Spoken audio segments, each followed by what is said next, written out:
Yes, reka nongere nkwifurize umunsi mwiza wowe uri kutwumva ukoresheje telefone yawe, ukoresheje computer yawe cyangwa se ukoresheje televiziyo yawe. Nizere ko umunsi uri kugenda neza cyane mu mujyi wa Kigali, mu masaha cyangwa se mu gihe gito kiri kubura kugira ngo haterane cyangwa se hatangire igiterane bise Rwanda Revival. Ni igiterane cyateguwe ku bufatanye n'amatorero menshi aho batumiye umupasiteri wabiciye bigacika, ufite insengero nyinshi, ufite amavuta y'Imana, waturutse mu Bugande, bita Ap Lubega Grace, wanamaze no kugera mu Rwanda. Wamaze kugera mu Rwanda nkuko muri kugenda mubibona kuri aya mafoto. Ahangana n'abapasiteri bari bamutegereje, barimo bavuga bati dutegereze Bishop Lubega. Ni hano rero, hano ni ku kibuga cy'indege i Kanombe. Pastor Lubega cyangwa se Apotre Lubega akaba yamaze kugera ku kibuga cy'indege i Kanombe, aho yakiriwe n'abakozi b'Imana nkuko muri kubona bench ona ukuntu bambaye kola cyangwa se tuno tw'umweru abapasiteri bakunda kwambara cyangwa se tukunda kugaragara mu myambaro y'abapasiteri. Akihagera mu gakote cyangwa se mu ikote, urabona ko abari bamutegereje nibo bambaye neza kumurusha. Yaje yambaye ikote n'ishati n'ipantaro y'ikobo, ubona ko yari yabyoroheje. Ngiye byantunguye kumubona nyine ari gutya yambaye. Nari nzi ko ari buze ubwo yashyizeho, nari nzi ko ari butangiye gukorera ibitangaza ku kibuga cy'indege. Ariko nyine mu giterane batubwiye ko bitezwe ko azakiza abarwayi. Ubwo nanjye nibyo ntegereje, azakiza abarwayi, mu myizi ikagenda, nako ubwo abafite ibibazo by'ubumuga bakagenda. So akaba yaranatangaje ko bazabaha umwanya wabo imbere kugira ngo babe bamwegereye, najya gukora ibitangaza aribo azaheraho. Ni igiterane cyiteguwe n'abantu benshi nkuko mwagiye mubona mu mujyi wa Kigali. Yamaze kugera mu Rwanda rero nkuko muri kubona kuri aya mafoto. Izi ni modoka bari bamuteguriye kugira ngo agendemo.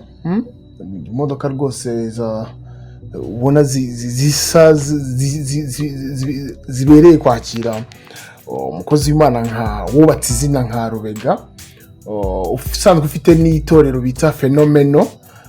Akenshi hano mu Rwanda baterana kuri YouTube cyangwa se bagaterana nyine bakareba, bagakora uburyo bwa streaming. Ni uburyo bugezweho cyane, abantu baba bakurikiye baherereye mu mpande zitandukanye. Apotre Lubega rero akaba azakorera igiterane cyangwa se igitaramo cyangwa se igiterane muri arena. Ubu tunavugana rero bamaze no kuba arena yuzure, imyanya yamaze gushira yose, nta muntu ukiri kwiyandikisha ngo bikunde. Aho kwiyandikisha byaraye gukanda akanyenyeri 810 akanyenyeri 100 urwego, ubundi bakurikiza amabwiriza. Ariko kugeza ubu ngubu amatike yamaze gushira cyangwa se imyanya yamaze kuzura muri arena. Niyo ngo umuntu utariyandikishije ntibishoboka.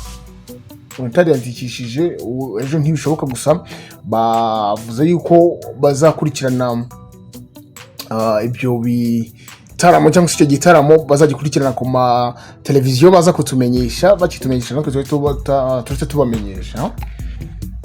So ubu tuvugana rero Apotre Lubega Grace akaba ari muri Hilltop Hotel, niho agiye kuba ari uyu munsi, aho ari kuganira n'abashumba cyangwa se abandi bantu bafite imirimo bakora mu itorero. Niyo ngo umuntu wese ufite icyo akora mu itorero, kano kanya ari kuri conference yateguriwe abakozi b'Imana hano muri Hilltop Hotel. Iki giterane rero kiri kubera muri Hilltop Hotel kuri wa gatanu, kikacyari no kuba cyari kuzabera kuri CLA, nubwo tutaramenya icyo bapfuye cyangwa se cyatumye umukozi w'Imana atahakorera iki gitaramo.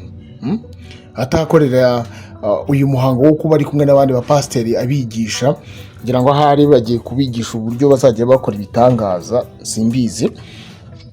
So uyu muvuga butumwa rero utegerejwe mu Rwanda akaba yageze mu Rwanda isaha y'isa 5 zuzuye yari yamaze kuhagera, ubwo yarategerejwe n'abapasiteri benshi nk'uko twakomeje kugenda tubivuga.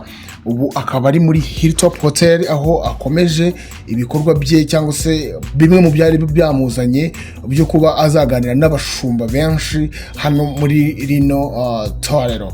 So naho ku munsi w'ejo rero kuri arena ubu yamaze kuzura, ikaba ari nayo nyubako cyangwa se ikaba ari nayo nyubako ya abantu benshi basigaye bakoreraho ariko itapfa kuzura. Ngira ngo ubushize yuzujwe na Mbonyi, yongera kuzuzwa na Gitwaza. So uyu niwe mugabo wa gatatu bashije kuzuza arena, imyanya akavuga ati yashize ntago turi bwongere kugurisha amatiki. Nkuko bibona rero kuri arena aho bamaze kuba bazamura igitambaro cyangwa se bandelore nini cyane ijya yuzuye iruhande rumwe rwa arena, yerekana ko uyu mu bishop yaje gukorera ibitangaza mu Rwanda cyangwa se iteguza abantu bamwe na bamwe kugira ngo ejo bazabe bahari, natwe tuzabe turimo tubikurikirana. Komeza kurikirane rero ukanda like, follow cyangwa se subscribe, ndetse numva ino nkuru ufite abandi ushaka kuyigezaho ukande no kuri share. Turi kumwe, ciao ciao.